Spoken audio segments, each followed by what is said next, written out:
Hello everyone, welcome back again in your favorite YouTube channel which is Haryani Physics channel. So let's start today's topic. आज का topic start करते हैं अपना। आज का topic क्या है? Coulomb's law and it's limitations. उसकी ड्रॉबैक्स, कूलम्स लॉ कहाँ कहाँ पर अप्लीकेबल होगा वो हम बाद में पढ़ेंगे। उसकी ड्रॉबैक्स, उसकी कमियाँ क्या हैं, सो हम लिमिटेशंस बाद में पढ़ेंगे। सबसे पहले पढ़ते हैं कूलम्स लॉ क्या है। तो कूलम जो था वो एक साइंटिस्ट था, उसने ये बताया था कि दो चार्जेस के बीच जो लगने वाला जो फोर्स है वो किसके ऊपर डिपेंड करेगा, उसका मैग्नीट्यूड कितना होगा। आपको पता है कि दो चार्जेस हैं, एक पॉजिटिव और एक नेगेटिव, वो दोनों एक दूसरे को क्या करेंगे, अट्रैक्ट करेंगे। तो वहाँ पे उन दोनों के बीच में कितना फोर्स लगेगा, या आप सेम नेचर के जो चार्ज होंगे पॉजिटिव वो एक दूसरे को रिपेल करेंगे। तो रिपेल करेंगे तो वहाँ पे कितना फोर्स लगा रहे होंगे वो एक दूसरे के ऊपर, उसका मैग्नीट्यूड क्या होगा। तो वो कूलम ने बताने की कोशिश की। So let me tell you, Coulomb was greatly influenced by Newton's law of gravitation. Coulomb ने काफ़ी एक्सपेरिमेंट करके ये कंक्लूड किया, ये कंक्लूजन निकाला कि कूलम लॉ जो है, मैं जो लॉ बनाऊंगा वो सिमिलर होगा ग्रेविटेशन लॉ से, बिल्कुल सिमिलर। ग्रेविटेशन लॉ आपने पढ़ा हुआ है। न्यूटन का ग्रेविटेशन लॉ क्या है कि दो मासेस के बीच जो लगने वाला जो फोर्स है वो डिपेंड करेगा मासेस की प्रोडक्ट के। कुछ वैसा ही सोच के कूलम ने भी ये बनाया अपना लॉ, चार्जेस के बीच जो फोर्स होगा। कूलम जो लॉ है वो बिल्कुल मैच करता हुआ आपको दिखाई देगा, सिमिलर है बिल्कुल ग्रेविटेशन लॉ से। ग्रेविटेशन लॉ आप जानते हो, force of gravitation is equal to G, capital G, m1 m2 upon R square से घटेगा। दो मासेस के बीच लगने वाला फोर्स आर स्क्वेयर से घटेगा। तो वैसे ही कूलम ने ये बताया कि अगर दो पॉजिटिव चार्ज हैं किसी लोकेशन में, मान लीजिए ये है Q1 और ये है Q2, पॉजिटिव है, आपको पता है, दिखाई दे गया।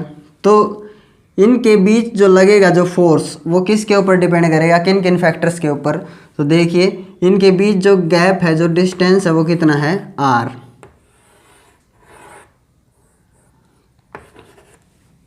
आर डिस्टेंस है इनके बीच। अब कूलम ने ये बताया कि ये जो दोनों हैं, ये Q1 जो है Q2 पर फोर्स लगाएगा और Q2 Q1 के ऊपर फोर्स लगाएगा। किधर लगाएंगे, रिपेल करेंगे एक दूसरे को और इधर फोर्स लगाएंगे। Q1 इधर फोर्स लगाएगा Q2 के ऊपर, उधर भगाएगा, और Q2 Q1 को इधर भगाएगा। तो इन डायरेक्शंस में फोर्स लगेंगे, अपोजिट डायरेक्शन में एक दूसरे को क्या करेंगे, रिपेल करेंगे। एज यू नो कि दोनों लाइक चार्जेज हैं, सेम नेचर के चार्जेज हैं। तो लगने वाला जो फोर्स है वो किसके ऊपर डिपेंड करेगा, according to Coulomb's law. According to Coulomb's law,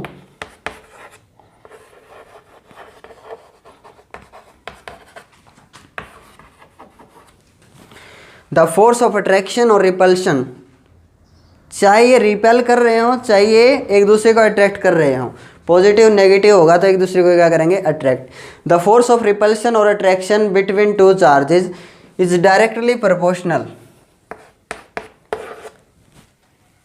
product of their charges.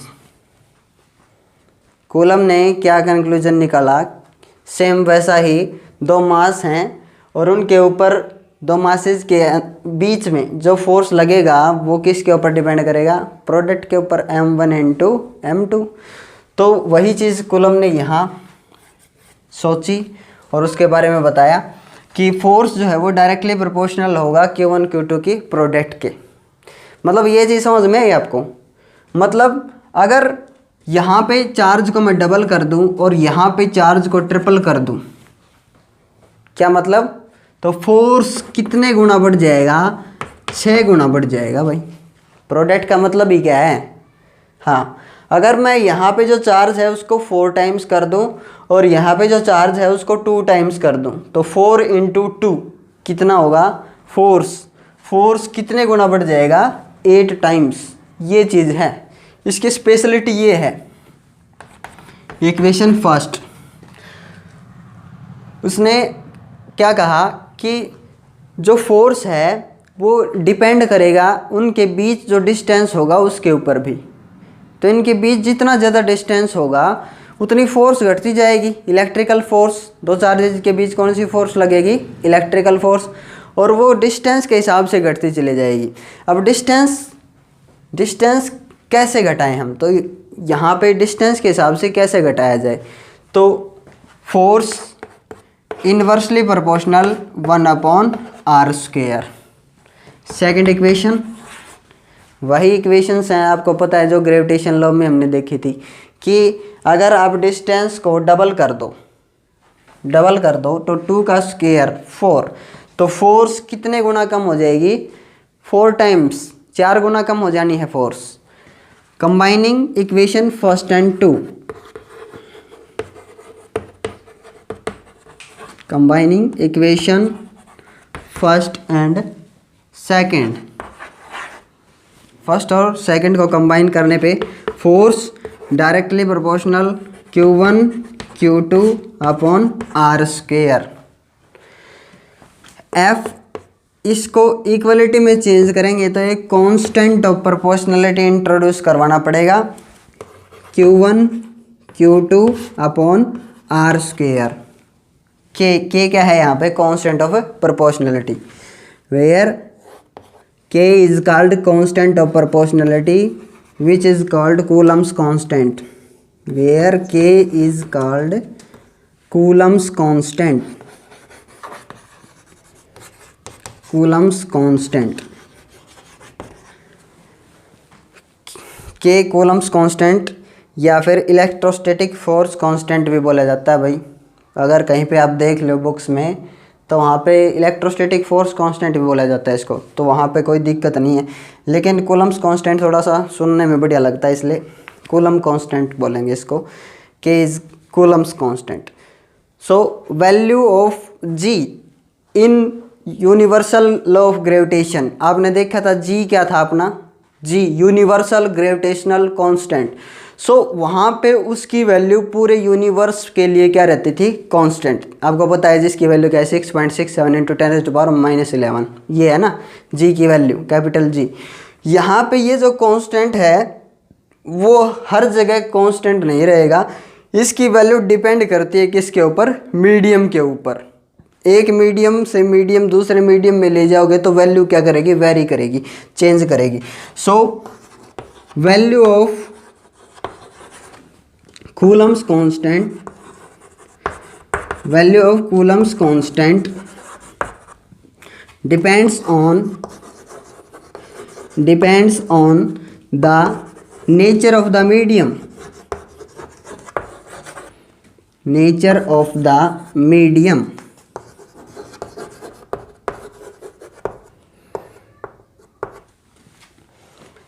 Medium के नेचर के ऊपर डिपेंड करेगी इसकी वैल्यू।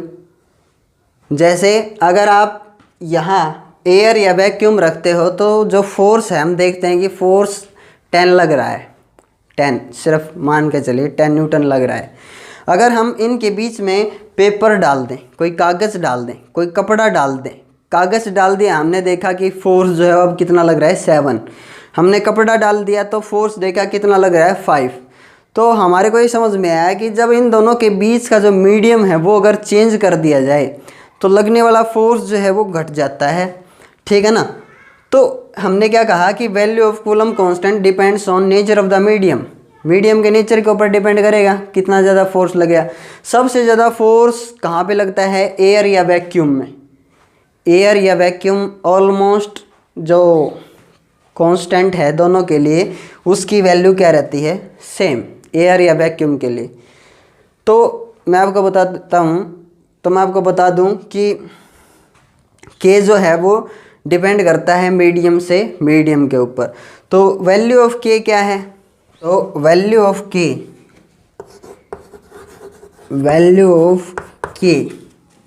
की वैल्यू 1/4πε0, 1/4πε0। ये क्या है? ε0। इसको क्या बोला जाएगा? Electrical permittivity, electrical permittivity of free space और वैक्यूम।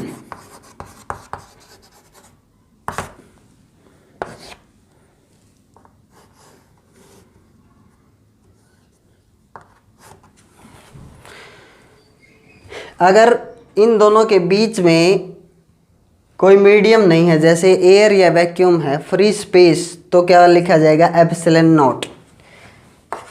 Epsilon not.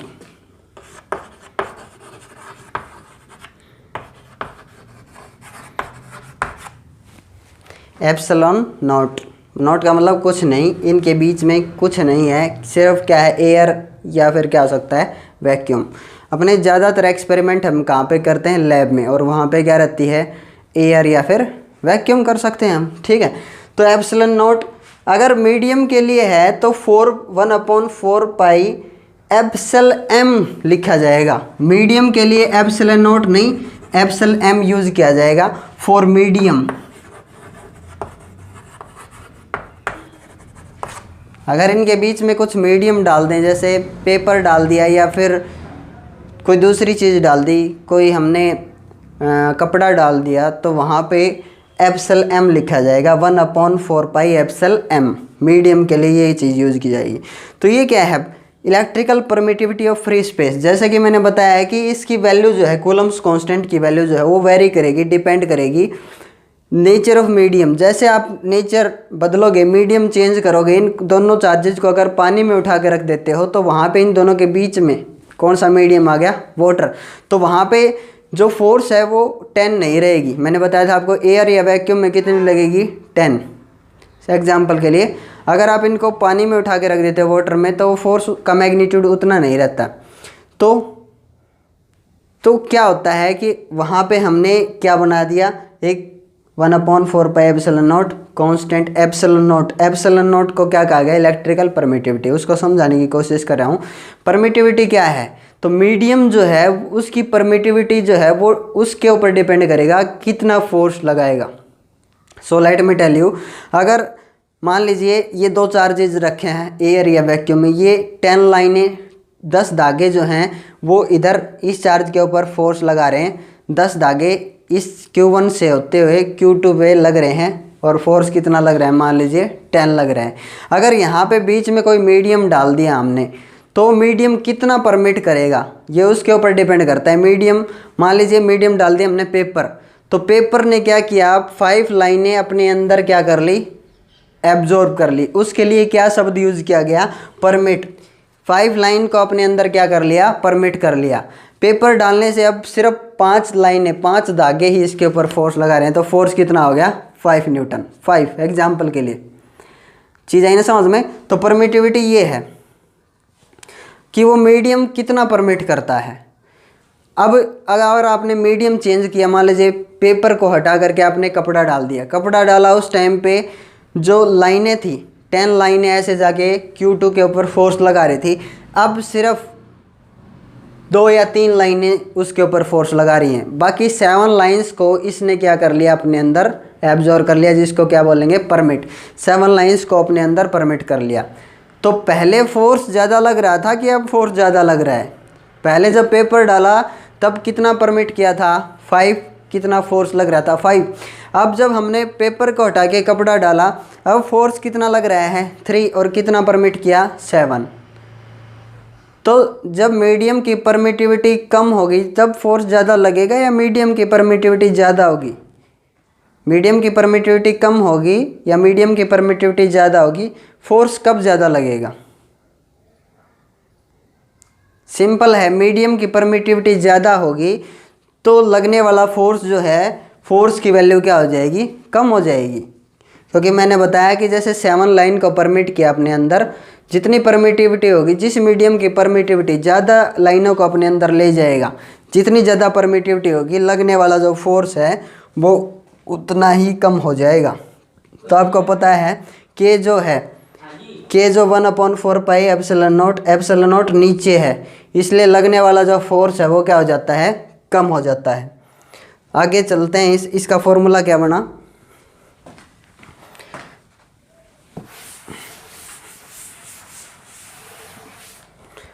फॉर्मूला बना F is equal to 1/4πε0 Q1 Q2 upon R square.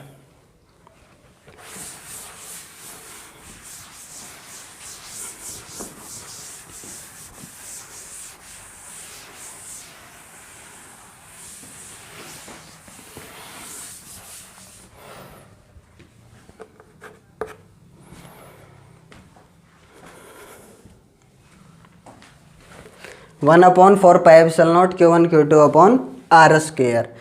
तो इसकी वैल्यू क्या होगी? K की जो वैल्यू है हमारे को पता है 1/4πε0 है। इसकी वैल्यू जो लैब में निकाली वो कितनी थी? 9 × 10⁹ न्यूटन मीटर स्क्वायर पर कूलम स्क्वायर। यूनिट कैसे निकाली? आपको पता है, यूनिट निकाल सकते हो आप इस फॉर्मूले का यूज़ करके। आपको पता है इसकी जो वैल्यू लैब में इतनी आई, और यूनिट कैसे निकाली हमने? इस फॉर्मूले का यूज़ करके। यूनिट निकाल सकते हो। F इज इक्वल टू आपको पता है K की यूनिट क्या होगी? Q1 Q2 upon R square. K की यूनिट निकालनी, K को इधर ही रखो। फोर्स Q1 Q2 नीचे चले जाएंगे पलट के, Q1 Q2 और R ऊपर चला जाएगा। सो K की यूनिट क्या होगी? K की यूनिट होगी, फोर्स की यूनिट होती है न्यूटन, R की यूनिट मीटर, तो मीटर स्क्वायर, स्क्वायर है यहाँ पे। Q1 Q2 कूलम, चार्ज की यूनिट कूलम, तो coulomb coulomb coulomb square. So unit of K, units of K क्या होंगी? न्यूटन मीटर स्क्वायर पर कूलम स्क्वायर, पर कूलम स्क्वायर। पर आप ऐसे भी लगा सकते हो या फिर -2 भी लगा सकते हो, आपकी मर्जी। नीचे से ऊपर जाएगा, C ऊपर जाएगा तो कितना हो जाएगा? -2। ठीक है ना, आपकी मर्जी है। ऐसे हमने इसकी यूनिट निकाली।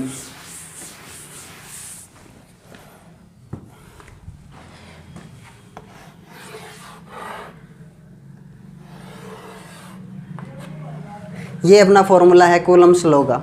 कूलम्स लॉ के लिए ये फॉर्मूला है। एप्सिलॉन नॉट क्या है? परमिटिविटी हमारे को पता है, तो हमने इसके बारे में भी कुछ सोचना पड़ेगा। अब find out unit dimensions and value of epsilon naught. Epsilon naught की वैल्यू निकालेंगे हम, यूनिट निकालेंगे, इसके डायमेंशंस निकालेंगे एज इट इज़, जैसे हमने इसके निकाले हैं, K की वैल्यू निकाली है।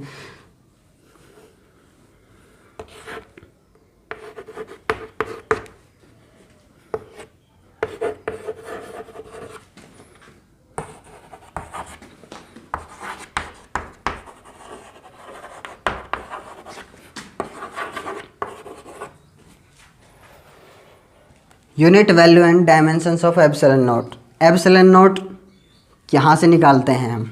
एप्सिलॉन नॉट का फॉर्मूला क्या बना? एप्सिलॉन नॉट को इधर ले जाओ, आपको पता है फोर्स नीचे आ जाएगा। 1/4π F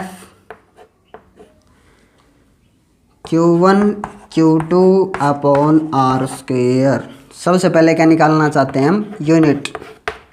यूनिट देखिए, यूनिट कैसे निकली? ऐसे निकलेगी यूनिट।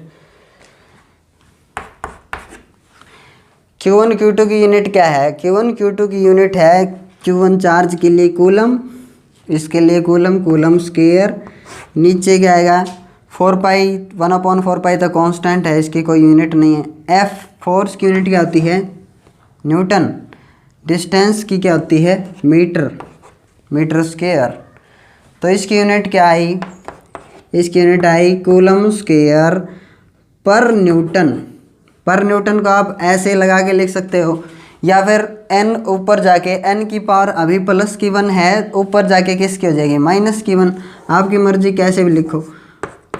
पर न्यूटन पर मीटर स्क्वायर, कूलम स्क्वायर ऊपर ले जाओ दोनों को, इसको भी और इसको भी, पर न्यूटन और पर मीटर स्क्वायर। वैल्यू निकालेंगे, यूनिट तो निकाल ली, value. Value of epsilon naught. Epsilon naught की वैल्यू कैसे निकालें? एप्सिलॉन नॉट की वैल्यू आएगी 8.85 × 10⁻⁻12। यूनिट लगा दो आगे, कूलम स्क्वायर पर न्यूटन पर metre square, coulomb square per newton पर मीटर स्क्वायर, वैल्यू निकाल ली। अब डायमेंशंस भी निकाल सकते हैं आप इसके, डायमेंशंस ऑफ एप्सिलॉन नॉट।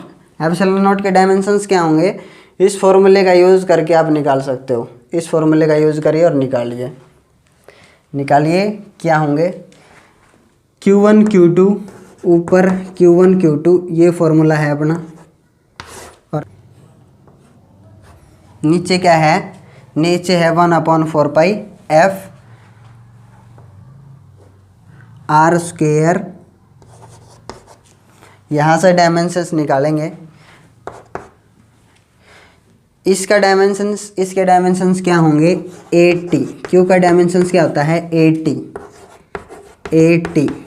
कैसे निकाला पता है कुछ, करंट का फॉर्मूला क्या होता है Q/T, I = Q/T। 9th class तक आपने पढ़ रखा होगा।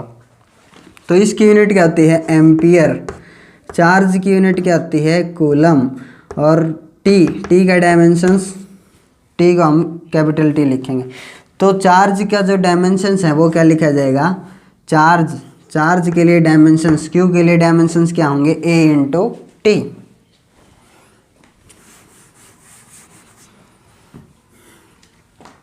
वन अपॉन 4 पाई तो कांस्टेंट डायमेंशनलेस है। फोर्स का जो डायमेंशन है वो क्या होता है, force M1 L1 T-2। Force की डायमेंशंस लिख दी। R की डायमेंशंस क्या हैं, डिस्टेंस, तो लेंथ की डायमेंशंस, और उसका क्या है स्क्वायर। L का क्या हो गया क्यूब, ठीक है ना। चलो यहाँ पे निकाल देते हैं, A और T, A की पावर 1 और A की पावर 1, यहाँ पे A की पावर होगी 2, A2 T2 दिखाई दे रहे हैं। M1 ऊपर ले जाओ, M1 माइनस का हो जाएगा, माइनस M1, L की पावर 1 और L की पावर 2, L की पावर 3 माइनस की ऊपर ले जाओगे, T की पावर -2 ऊपर ले जाओ, T की power +2। So dimensions of epsilon not, ये डायमेंशंस हैं इसके। वैल्यू, यूनिट, डायमेंशंस सारी चीज़ें निकाल दी हमने। अब कूलम्स लॉ की लिमिटेशंस देखेंगे, कूलम्स लॉ की कमियां क्या हैं। मैं आपको बता दूं, Coulomb's law is not valid in all conditions. सभी कंडीशंस में कूलम लॉ जो है वो वैलिड नहीं होगा। इसकी लिमिटेशंस देखते हैं। अब इसकी लिमिटेशंस क्या हैं, कूलम्स लॉ हर एक कंडीशन में वैलिड नहीं है, तो इसकी कमियां, इसके ड्रॉबैक्स क्या हैं वो देखते हैं कूलम्स लॉ के लिए।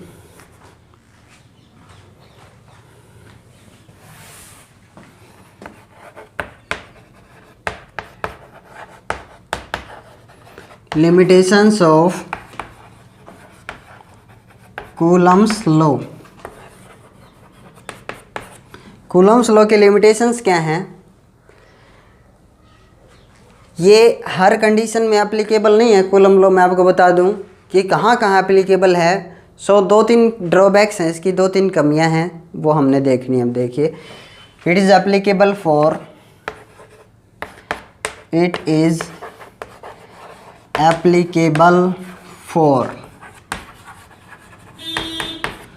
कुछ कंडीशंस हैं, 2-3 स्टेप हैं, केवल उन्हीं स्टेप में एप्लीकेबल होगा ये। जैसे it is applicable for only point charges, coulomb law जो है वो सिर्फ पॉइंट चार्जेस के लिए एप्लीकेबल है, और वो चार्जेस कैसे रहने चाहिए, स्टैटिक एट रेस्ट। मैं आपको बता दूं, पहला point, the charges must be at rest. सबसे पहली कंडीशन क्या है, ये तभी एप्लीकेबल होगा जब वो जो 2 चार्जेस हैं जिनके बीच हम जो फोर्स देख रहे हैं वो कैसे हों, एट रेस्ट। तो कूलम ने पहले ही कह दिया था कि मेरा जो फॉर्मूला है, जो फोर्स निकाल रहे हो 2 चार्जेस के बीच का, वो मेरा जो फॉर्मूला है वो स्टैटिक चार्ज के लिए ही एप्लीकेबल होगा। दोनों के दोनों चार्जेस कैसे होने चाहिए, स्टैटिक एट रेस्ट, उनके पास वेलोसिटी नहीं होनी चाहिए। क्यों एप्लीकेबल है सिर्फ स्टैटिक चार्जेस के लिए, क्योंकि जब चार्ज चलेगा तो चार्ज के चलने के कारण क्या बनेगा, करंट, और करंट क्या बनाता है, साथ में मैग्नेटिज्म, तो एक और फोर्स, मैग्नेटिक फोर्स भी इन्वॉल्व हो जाएगी। तो वहाँ पे कूलम ने ये कहा कि स्टैटिक चार्ज के लिए ही मेरा फॉर्मूला एप्लीकेबल रहेगा, दोनों चार्जेस जो हैं वो एट रेस्ट होने चाहिए, वेलोसिटी नहीं होनी चाहिए उनके में। So charges must be at rest. Second point क्या है, it is applicable for only point charges, the electric charges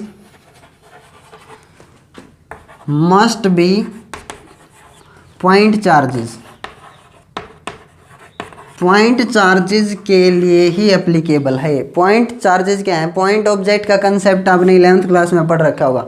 point object किसको माना जाएगा, तो पॉइंट चार्जेस का मतलब क्या है, यहाँ पे पॉइंट ऑब्जेक्ट हम किसको मानेंगे, जैसे आपको पता है कि एक गाड़ी पॉइंट ऑब्जेक्ट नहीं मान सकते हम। किस कंडीशन में पॉइंट ऑब्जेक्ट माना जाएगा, ध्यान से देखना। एक गाड़ी जो है वो अगर यहाँ पे खड़ी है मेरे सामने, तो उसको पॉइंट ऑब्जेक्ट नहीं मान सकता मैं, क्योंकि गाड़ी का साइज़, पॉइंट साइज़ थोड़ी ना बड़ा है थोड़ा सा, इसलिए पॉइंट ऑब्जेक्ट नहीं मानेंगे। जब मैं उसी गाड़ी को हेलीकॉप्टर से या जब मैं एरोप्लेन में हूँगा, तो वहाँ पे अगर वो किसी रोड पे जा रही होगी तब देख रहा हूँगा मैं ऊपर से, तो मेरा और उसका जो गैप है, डिस्टेंस बहुत ज़्यादा हो गया, उस टाइम पे वो गाड़ी सिर्फ इतनी सी दिखाई देगी मेरे को एज ए पॉइंट ऑब्जेक्ट। तो पॉइंट ऑब्जेक्ट कब माना जाए, कुछ आ रहा है समझ में। दूसरा एग्जांपल देख लीजिए, एक ट्रेन जो आपको पता है कितनी बड़ी होती है, तो ट्रेन जो है, ट्रेन को पॉइंट ऑब्जेक्ट नहीं मान सकते हम, आपको पता है ट्रेन बहुत बड़ी है। लेकिन उसी ट्रेन को अगर आप सैटेलाइट से मैप पे देख रहे होगे कि मैप पे कैसे चल रही है, कहाँ पहुँची है ट्रेन, तो मैप पे देख रहे होगे तो आपको मैप जो है सिर्फ क्या दिखा रहा होगा, एक पॉइंट। या फिर आप उसको बहुत ऊपर से एरोप्लेन से या फिर हेलीकॉप्टर से देख रहे होगे तो आपको सिर्फ पॉइंट शेप में, पॉइंट साइज़ में चलती हुई दिखाई देगी रेलवे ट्रैक के ऊपर, पॉइंट साइज्ड ऑब्जेक्ट। तो पॉइंट साइज ऑब्जेक्ट किसको बोलेंगे हम, पॉइंट साइज ऑब्जेक्ट जो है वो हमारे ऊपर डिपेंड करता है कि पॉइंट साइज ऑब्जेक्ट कब माना जाए। तो the distance between two points is so large as compare to size of object. दो पॉइंट्स के बीच का डिस्टेंस अगर बहुत ज़्यादा है as compare to size of object, तो उस टाइम पे जो बॉडी है वो पॉइंट ऑब्जेक्ट कहलाएगी, पॉइंट साइज बॉडी होगी वो। मान लीजिए दो पॉइंट्स हैं और बहुत ज़्यादा दूर हैं एक दूसरे से, ठीक है ना। यहाँ पे समझाने की कोशिश करता हूँ मैं, देखिए मान लीजिए दो फुटबॉल हैं आपके पास, और मान लीजिए इनका जो साइज़ है वो 5 सेंटीमीटर है, इनकी जो डायमीटर है वो 5 सेंटीमीटर है। तो 5 सेंटीमीटर यहाँ पे एक पॉइंट ऑब्जेक्ट का काम नहीं करेगा। अगर इनके बीच जो डिस्टेंस है वो सिर्फ 10 सेंटीमीटर है, इनके बीच का गैप, तो 10 सेंटीमीटर के लिए जो है ये पॉइंट ऑब्जेक्ट नहीं माने जाएंगे। अगर इन्हीं दोनों के बीच का गैप मैं 1 किलोमीटर अगर रख दूँ, 1 किलोमीटर दूर और दूसरा उससे 1 किलोमीटर, इन दोनों के बीच जो गैप 1 किलोमीटर अगर रख दिया तो क्या होगा, उस टाइम पे ये इतने छोटे छोटे दिखाई देंगे, बहुत छोटे, तो उस टाइम पे ये पॉइंट ऑब्जेक्ट हैं ये। So the distance between two points is so large as compare to size of object, then the body is said to be point object और point sized body. Okay, I hope you understand.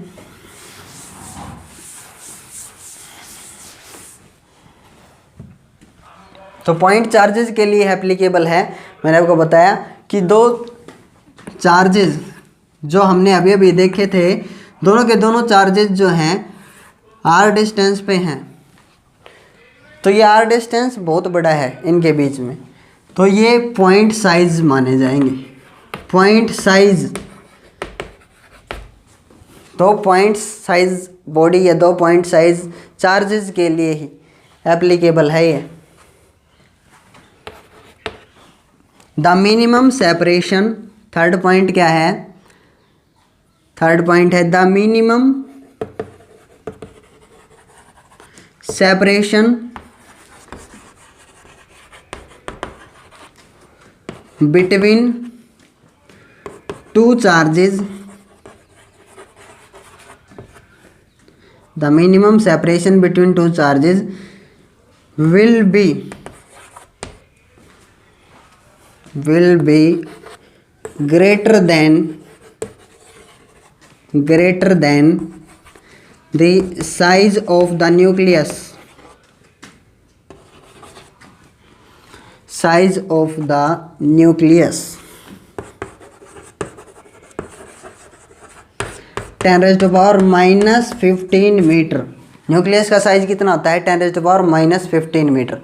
तो third point क्या है? Third इसकी जो limitation है, drawback, वो क्या है कि जो दो चार्जेस के बीच का जो डिस्टेंस है, आर जो डिस्टेंस है, वो कितने से ज़्यादा होना चाहिए? न्यूक्लियस के साइज से ज़्यादा होना चाहिए ये जो डिस्टेंस है। न्यूक्लियस का साइज आपको पता है, न्यूक्लियस का साइज कितना होता है? 10⁻⁻15 मीटर। तो दो चार्जेस के बीच का जो डिस्टेंस है वो न्यूक्लियस के साइज से बड़ा होना चाहिए हमेशा। ऑलवेज इसमें ऐड कर लेना, always will be greater than size of nucleus, हमेशा। अगर ऐसा हुआ तो क्या होगा? अब देखिए, अगर दो चार्जेस जो हैं, मान लीजिए 2 पॉइंट चार्जेस अगर आपने इतने डिस्टेंस पे रख दिए, आर डिस्टेंस कितना है, उनके बीच जो डिस्टेंस है वो न्यूक्लियस के साइज़ के बराबर है, आर डिस्टेंस, तो क्या होगा? आपको पता है force is equal to Q1 Q2 upon R square. R कितना?